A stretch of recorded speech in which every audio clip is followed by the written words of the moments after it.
ಅನಂತ್ ಕುಮಾರ್ಗೆ ಕಿವಿಮಾತು ಹೇಳುವಷ್ಟು ದೊಡ್ಡವ ನಾನಲ್ಲ ಅಂತ ಬಿಜೆಪಿ ಶಾಸಕ ಬಸನಗೌಡ ಪಾಟೀಲ್ ಯತ್ನಾಳ್ ಹೇಳಿದ್ದಾರೆ. ವಿಜಯಪುರದಲ್ಲಿ ಸುದ್ದಿಗಾರರೊಂದಿಗೆ ಮಾತನಾಡಿದ ಅವರು, ಬಿಜೆಪಿ ಸಂಸದ ಅನಂತ್ ಕುಮಾರ್ ಹೆಗಡೆ ಸ್ಟೈಲ್ ಬೇರೆ, ನನ್ನ ಸ್ಟೈಲೇ ಬೇರೆ. ನಾವೇನು ಹಾಗೆ ಮಾತನಾಡಲ್ಲ. ನಾನು ಗೌರವಾನ್ವಿತವಾಗಿ ಸನ್ಮಾನ್ಯ ಸಿದ್ದರಾಮಯ್ಯ ಎಂದೇ ಮಾತನಾಡುತ್ತೇನೆ ಅಂತ ತಿಳಿಸಿದ್ರು.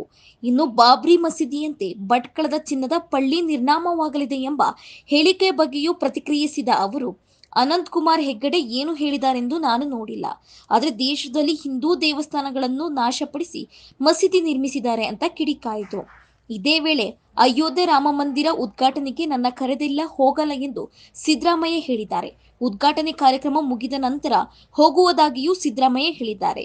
ಅಷ್ಟಾದರೂ ಶ್ರೀರಾಮಚಂದ್ರ ಅವರಿಗೆ ಸದ್ಬುದ್ಧಿ ನೀಡಿದ್ದಾನೆ. ಅಯೋಧ್ಯೆಗೆ ಹೋದ ಬಳಿಕ ಅವರಿಗೂ ಗೊತ್ತಾಗುತ್ತದೆ. ಬಳಿಕ ಸಿದ್ದರಾಮಯ್ಯ ಶ್ರೀರಾಮನ ಭಕ್ತನಾಗುತ್ತೇನೆ ಎಂದು ಘೋಷಣೆ ಮಾಡಿದರೂ ಮಾಡಬಹುದು ಅಂತ ವ್ಯಂಗ್ಯವಾಗಿ ಟೀಕಿಸಿದ್ರು. ಇದಲ್ಲದೆ ಗಾಂಧಿ ಕುಟುಂಬಕ್ಕೆ ಸಂತರ್ ಶಾಪ ನಿಶ್ಚಿತವಾಗಿಯೂ ಇದೆ. ಇವರು ಗಾಂಧಿ ಕುಟುಂಬವೇ ಅಲ್ಲ, ಇವರು ನಕಲಿ ಗಾಂಧಿ. ಇಂದಿರಾ ಗಾಂಧಿ ಫಿರೋಜ್ ಖಾನ್ ಎಂಬುವನನ್ನು ಮದುವೆಯಾದರೂ ಹಿಂದೂಗಳ ಮತ ಪಡೆಯಲು ಗಾಂಧಿ ಎಂದು ಸೇರಿಸಿಕೊಂಡಿದ್ದಾರೆ. ನೆಹರು ಇಸ್ಲಾಂ ಧರ್ಮದ ಸಮೀಪವಿದ್ರು. ಬಳಿಕ ರಾಜೀವ್ ಗಾಂಧಿ ಕ್ರಿಶ್ಚಿಯನ್ ಧರ್ಮದ ಕಡೆ ವಾಲಿದರು. ಗಾಂಧಿ ಕುಟುಂಬ ಹೈಬ್ರಿಡ್ ತಳಿ ಇದ್ದಂತೆ ಅಂತ ವ್ಯಂಗ್ಯವಾಡಿದ್ರು. ನಿಶ್ಚಿತವಾಗಿ ನೋಡ್ರಿ, ಗಾಂಧಿ ಕುಟುಂಬ ಯಾವಾಗಲೂ ಹಿಂದೂ ಧರ್ಮವನ್ನು, ಇದು ಗಾಂಧಿನೇ ಅಲ್ಲ, ಇದು ನಕಲಿ ಗಾಂಧಿ. ಮೋಹನ್ ದಾಸ್ ಕರಮ್ಚಂದ್ ಗಾಂಧಿ ಬೇರೆ. ಇದು ಗಾಂಧಿ ಅನ್ನುವಂಥದ್ದು ಇದು ಒಂದು ವಂಶನೇ ಇದ್ದಿದ್ದಿಲ್ಲ. ಇದು ನಡಬರ್ಕ ಅವೇನೋ ಒಬ್ಬ ಇಂದಿರಾ ಗಾಂಧಿ, ಶ್ರೀಮತಿ ಇಂದಿರಾ ಗಾಂಧಿಯವರು ಒಬ್ಬ ಫಿರೋಜ್ ಖಾನ್ ಅನ್ನೋ ಲಗ್ನ ಅದು. ಸಮಾಜದಾಗ ಭಾರತದಾಗ ಏನಾದರೂ ರಾಜಕಾರಣ ಮಾಡಬೇಕಾದ್ರೆ ಹಿಂದೂ ಧರ್ಮದ ಒಂದು ಪದ್ಧತಿಯಲ್ಲಿ ನಾವು ಉಳಿಬೇಕಂದ್ರೆ ನಮಗೆ ರಾಜಕಾರಣದಲ್ಲಿ ಸ್ಥಾನಮಾನ ಸಿಗ್ತದೆ ಅಂತೇಳಿ ಫಿರೋಜ್ ಗಾಂಧಿ ಮಾಡಿದ್ರು. ಅವ ಇಸ್ಲಾಂ. ಈ ನೆಹರು ಮಂಥನೇನಿದೆ, ಇದು ಇಸ್ಲಾಂ ಧರ್ಮದ ಸಮೀಪ ಇತ್ತು.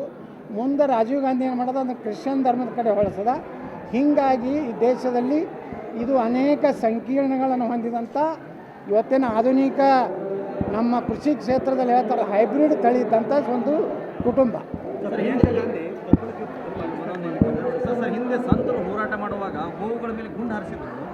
ಇಂದಿರಾ ಗಾಂಧಿ ನೋಡ್ರಿ ಏನು ಹೇಳಿದ್ರು ಶ್ರೀಮತಿ ಇಂದಿರಾ ಗಾಂಧಿ ಅವರು, ಆಕಳಕರ ಛತ್ರ ಇತ್ತು ಕಾಂಗ್ರೆಸ್ಸಿಂದು. ಅವಾಗ ಏನು ಹೇಳಿದರು, ಜೈನ ಮುನಿಗಳಿಗೆ ನನ್ನ ಸರ್ಕಾರ ಬತ್ತು ನನಗೆ ಆಶೀರ್ವಾದ ಮಾಡಿದ್ರಂದರೆ ಆ ಜೈನ ಮುನಿಗಳೇ ಇವರಿಗೆ ಹಸ್ತದ ಚಿತ್ರ ಕೊಟ್ಟರು. ಅವರಿಗೆಲ್ಲ ಏನು ಆಶ್ವಾಸನೆ ಕೊಟ್ಟಿದ್ರು, ನಾನು ಸರ್ಕಾರ ಬತ್ತಂದ್ರೆ ನಾನು ಗೋ ಹತ್ಯೆ ನಿಷೇಧ ಮಾಡ್ತೀನಿ ಭಾರತದಾಗತ್ತಿದ್ರು. ಇವರು ಶ್ರೀಮತಿ ಇಂದಿರಾ ಗಾಂಧಿಯವರು ಪ್ರಧಾನಮಂತ್ರಿಗಳಾದ ಮೇಲೆ ಅವರು ಅದನ್ನು ಮಾಡಲಿಲ್ಲ, ಗೋ ಹತ್ಯೆ ನಿಷೇಧ ಮಾಡಲಿಲ್ಲ. ಅವಾಗ ಅವರು ನಮ್ಮ ಏನು ಇದರಲ್ಲಿ ದಿಲ್ಲಿಯಲ್ಲಿ ರಾಮ ಏನೋ ಒಂದು ದೊಡ್ಡ ಬಯಲಿದೆ, ಅಲ್ಲಿ ಇವರು ಉಪವಾಸ ಕೂತಾಗ ಇವ್ರ ಮೇಲೆ ಗೋಳಿಬಾರ ಆಯಿತು. ಆ ಸಂತರು ಉಪವಾಸದಿಂದಲೇ ಅವ್ರ ದೇಹ ತ್ಯಾಗ ಮಾಡಿದ್ರು. ಅವಾಗ ಒಂದು ಶಾಪ್ ಕೊಟ್ಟರು, ಯಾವ ರೀತಿ ನನಗೆ ರಸ್ತೆಯಲ್ಲಿ ಹೊಡೆದ್ರು ಅದೇ ರೀತಿ ನಿಮ್ಮ ಕುಟುಂಬದಲ್ಲಿರೋರಿಗೆ ಎಲ್ಲರಿಗೂ ಇದೇ ಶಾಪ್ ಇದೆ ಅಂತೇಳಿ ಅದು ಇದೆ. ಅದಕ್ಕೇ ರಾಜೀವ್ ಗಾಂಧಿ ಇತಿಹಾಸನೂ ಹಾಗೇ ಇದೆ, ಇಂದಿರಾ ಗಾಂಧಿದು ಹಾಗೇ ಇದೆ. ಆ ಕುಟುಂಬದಲ್ಲಿ ಇವತ್ತು ರಾಹುಲ್ ಗಾಂಧಿ ಪರಿಸ್ಥಿತಿ ಏನಿದೆ, ಅದು ಏನು ಲಗ್ನ ಇಲ್ಲ, ಇದು ಇಲ್ಲ, ಅದು ಎಲ್ಲಿರ್ತದೋ ಏನು, ಯಾವಾಗ ಯಾವ ದೇಶ ಬಿಟ್ಟು ಹೋಗ್ತದೋ ಗೊತ್ತಿಲ್ಲ. ಅದು ಶಾಪ ಕ್ರಮೇಣವಾಗಿ ಒಂದು ಕುಟುಂಬವನ್ನು ನಾಶ ಮಾಡ್ಕೊತ ಬರ್ತದೆ. ಹಾಗೆ ಭಾರತದಲ್ಲಿ ನಕಲಿ ಗಾಂಧಿ ಕುಟುಂಬ ನಾಶ ಆಗೋದು ನಿಶ್ಚಿತ, ಕಾಂಗ್ರೆಸ್ ನಾಶ ಆಗೋದು ನಿಶ್ಚಿತ. ಈ ದೇಶಕ್ಕೆ ಅನ್ಯಾಯ ಮಾಡೋದವರು ಭಾರತ, ಬಾಂಗ್ಲಾದೇಶ್, ಪಾಕಿಸ್ತಾನ್ ಹೊಡೆದವ್ರು ಯಾರು? ನೇಪಾಳನೂ ಭಾರತದಾಗ ಸೇರ್ಲಕ್ಕೆ ಮುಂದೆ ಬಂದಿದ್ದರು. ಅದನ್ನೂ ಮಾಡಲಾರ್ದೇ ದೇಶವನ್ನು ತುಂಡರಿಸಿದವರು, ದೇಶವನ್ನು ಹಿಂದೂಗಳ ಕೋಟ್ಯಾಂತರ ಭಾರತ ಪಾಕಿಸ್ತಾನ ಏನು ವಿಭಜನೆ ಸಂದರ್ಭದಲ್ಲಿ ಕೋಟ್ಯಾಂತರ ಹಿಂದೂಗಳನ್ನು ಬರ್ಬರ ಹತ್ಯೆ ಏನಾಯಿತು ಪಾಕಿಸ್ತಾನದಲ್ಲಿ, ಇದಕ್ಕೆಲ್ಲ ಕಾರಣ ಈ ಕುಟುಂಬ. ಇದೇ ನಕಲಿ ಗಾಂಧಿ ಕುಟುಂಬ. ಈ ಕುಟುಂಬ ಇರುವವರೆಗೆ ಈ ದೇಶದಲ್ಲಿ ಯಾವುದೇ ರೀತಿಯ ಒಂದು ಅಭಿವೃದ್ಧಿ ಆಗಲಿ, ದೇಶ ಒಳ್ಳೆಯದಾಗಲಿ ಆಗಲಿಲ್ಲ.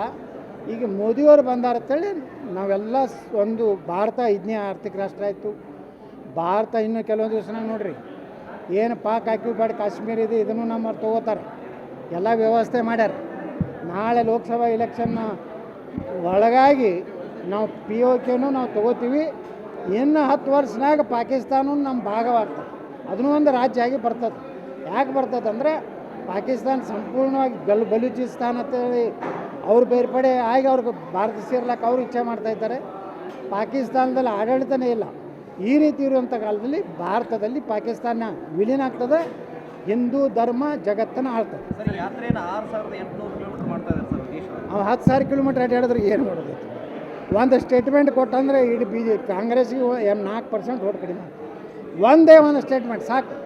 6,800 ಮಾಡಲಿ, 18,800 ಮಾಡಲಿ. ಇನ್ನೊಂದು ಕಡೆ ನರೇಂದ್ರ ಮೋದಿ ಅವರು ವಂಶಾಡಳಿತಕ್ಕೆ ಶ್ರದ್ಧಾಂಜಲಿ ಇಡಬೇಕು ಅಂತ ಹೇಳ್ತಾರೆ. ಇನ್ನೊಂದು ಕಡೆ ರಾಜ್ಯದಲ್ಲಿ ಕೂಡ ವಂಶಾಡಳಿತಕ್ಕೆ ನೋಡಿ, ಒಂದಂತರೂ ಹೇಳ್ತೀನಿ ನಾನು, 2024 ಭಾರತದಲ್ಲಿ ಮತ್ತೆ ಪ್ರಧಾನಮಂತ್ರಿ 3ನೇ ಬಾರಿಯಾಗಿ ನರೇಂದ್ರ ಮೋದಿಯವರು ಆಗೋದು ಜಗತ್ತಿನ ಯಾವ ಶಕ್ತಿಗಳು ತಡೀಲಿಕ್ಕಾಗೋದು. ಅದು ಆದ ಮೇಲೆ ನೋಡ್ತಾ ಇರ್ರಿ, ಸಂಪೂರ್ಣವಾಗಿ ನಮ್ಮ ದೇಶದಲ್ಲಿರುವಂಥ ವಂಶ ಪಾರಂಪರ ರಾಜಕಾರಣ, ಭ್ರಷ್ಟಾಚಾರ, ಅಡ್ಜಸ್ಟ್ಮೆಂಟ್ ಕೊನೆ ಆಗ್ತದೆ. ಜೂನ್ ಜುಲೈವರೆಗೆ ತಿಳಿರಿ. ಜುಲೈದಾಗ ಇಡೀ ದೇಶಕ್ಕೆ ಸಂದೇಶ ಕೊಡ್ತಾರೆ, ಇನ್ನು ಮ್ಯಾಗ ವಂಶ ಅಪ್ಪ ಮುಖ್ಯಮಂತ್ರಿ ಆದಂಥ ಮಗ ಮುಖ್ಯಮಂತ್ರಿ ಆಗಂತೇಳಿ ಮೊಮ್ಮಗ ರಾಜ್ಯಾಧ್ಯಕ್ಷ ನಾವು BJPಯಲ್ಲಿ 2024 ಹೊಸ ಯುಗ ಪ್ರಾರಂಭ ಆಗ್ತದೆ. Yes sir, thank you.